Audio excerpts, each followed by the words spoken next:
Kasih tahu anak emang nggak bisa sekali dua kali, itu saya alami juga gitu, udah dibilangin baik-baik sampai tanduk mulai keluar, nafas mulai panas. Siapa sih yang pengen anaknya jadi seenaknya, jadi lembek, jadi nggak punya daya juang gitu. Pasti semua orang tua nggak pengen sih kayak gitu.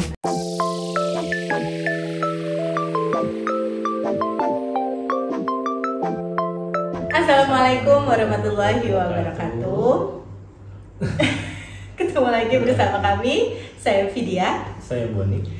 Oke, so kita kali ini mau ngobrolin apa? Kalau aku di feed Instagram aku masalah parenting.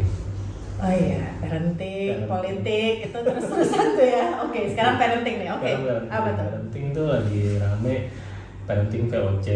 Jadi ada orang yang ngebandingin bahwa gentle parenting tuh nggak works gitu. Jadinya kalau mau anak tangguh tuh ya pakai parenting VOC. Kalau gentle parenting kan jatuhnya dibiarin, akhirnya malah lembek, nggak jadi apa-apa gitu. Padahal menurut aku perspektifnya agak miss nih gitu. Gimana tuh? Missnya gimana tuh? Jadi namanya gentle parenting tuh nggak sama dengan pembiaran. Pembiaran tuh apa ya? Menarik nih teman-teman. Jadi gentle parenting itu bukan berarti pembiaran. Oke. Jadi bukan berarti kita nggak boleh tegas ke anak, kita nggak boleh marah juga, bahkan boleh gitu. Cuma ada caranya yang baik gitu. Marahnya dengan cara yang baik. Menegur anak juga ada caranya gitu. Jadi nggak bukan berarti jadi kita takut nanti negur, biarin deh gitu. Ada sedikit misperception di sini gitu. Akhirnya ada bagian orang yang lebih works kalau anaknya dimarahin gitu, bahkan sampai ada kekerasan karena anak jadi nurut. Padahal kalau dari yang aku belajar soal parenting tuh, ketika kita mukul, ketika ngebentak anak, menurut neuroscience tuh ada sinaps di otak tuh yang terputus gitu. Padahal kan itu penting ya buat kemampuan kognitif anak di masa depan gitu. Nah, kalau menurut Ibu Vidya sendiri, saya kan apa? bapak-bapak, menurut ibu-ibu. Oke. Sebenarnya yang pertama bisa dipahami sih, orang tua tuh jadi khawatir gitu karena tuh kan bener, anak kan kalau nggak dikerasin, kalau nggak dipukul, kalau nggak dibentak jadinya kurang ajar gitu, atau jadinya mereka seenak-enaknya, mereka nggak tahu batasan. Lihat kan tuh hasilnya tuh gitu ya. Jadi dan ada kekhawatiran itu sih, sebagai sesama orang tua saya sih juga bisa merasakan kekhawatiran itu gitu. Siapa sih yang pengen anaknya jadi seenaknya, jadi lembek, jadi nggak punya daya juang gitu. Pasti semua orang tua nggak pengen sih kayak gitu. Nah cuma tadi balik lagi, sayangnya kita tuh terlalu kalau nggak boleh A pasti B gitu. Jadinya kayak kalau nggak boleh marahin anak, nggak boleh ngegebukin anak, nggak boleh maki-maki anak, ya udah anaknya dibiarin gitu. Padahal kan nggak gitu ya. Padahal tuh ada yang di tengah-tengah nih gitu. Kalau teori sedikit, kalau boleh nambahin teori sedikit ya kan, tipe parenting tuh ada uninvolved tuh ya dibiarin aja gitu ya. Terus ada otoriter. Nah otoriter nih yang VOC tadi. Nah tapi otoriter tuh lawannya, seberangnya adalah permisif. Nah seringkali orang tua tuh kalau nggak mau otoriter, akhirnya jadi permisif banget gitu.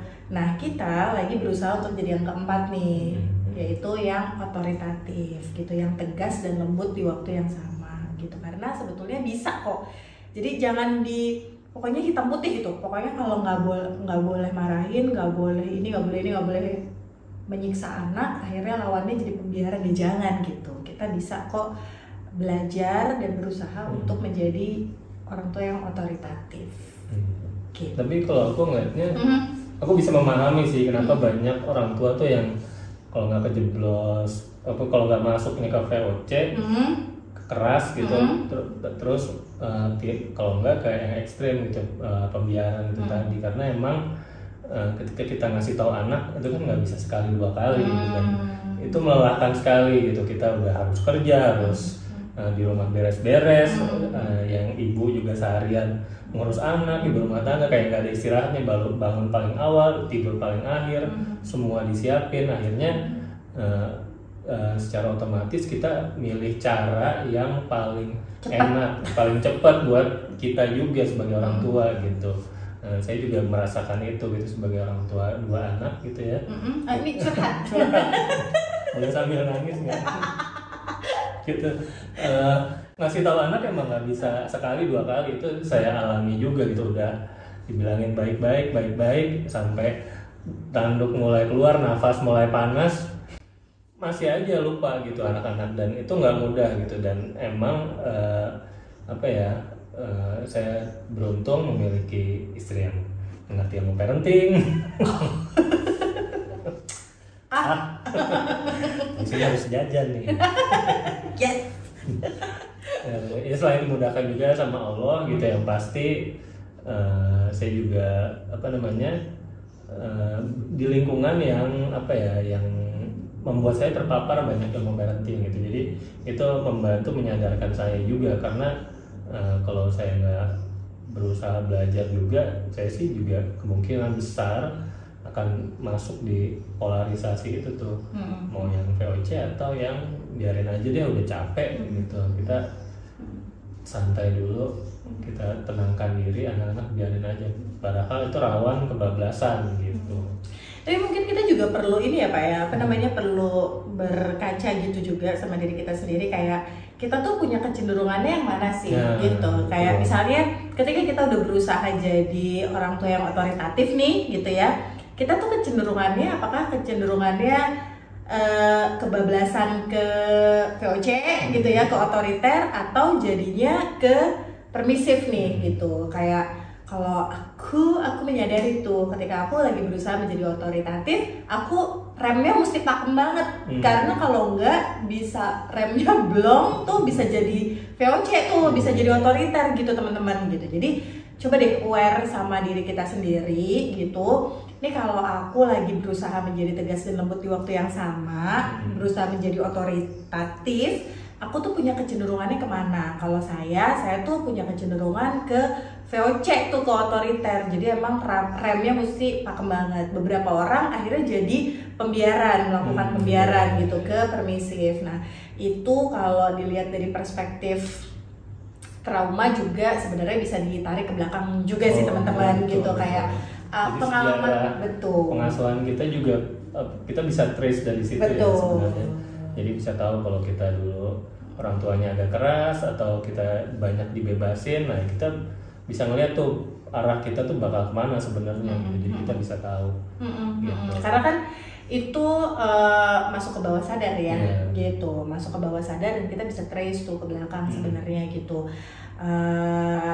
Ya balik lagi, kita mengenali diri sendiri dan pastikan meminta bantuan ketika kita butuh pertolongan gitu ya. Kalau ini udah terlalu susah banget nih gitu, kok kayaknya aku intens banget ya keselnya sama anak, aku jadi menyakiti anakku gitu misalnya, atau kok aku, karena biasanya untuk yang permisif juga gitu Pak, kalau dirunut lagi gitu, kalau di-trace lagi, kenapa kok nggak berani memberikan aturan ke anak, nggak berani kasih konsekuensi ke anak gitu, nggak berani bilang enggak ke anak gitu. Kalau di-trace bisa juga ada perasaan takut tidak dicintai, takut ditinggalkan gitu. Jadi banyak faktor di belakang sebenarnya yang bisa bikin kita tuh jadi orang tua seperti apa sih gitu.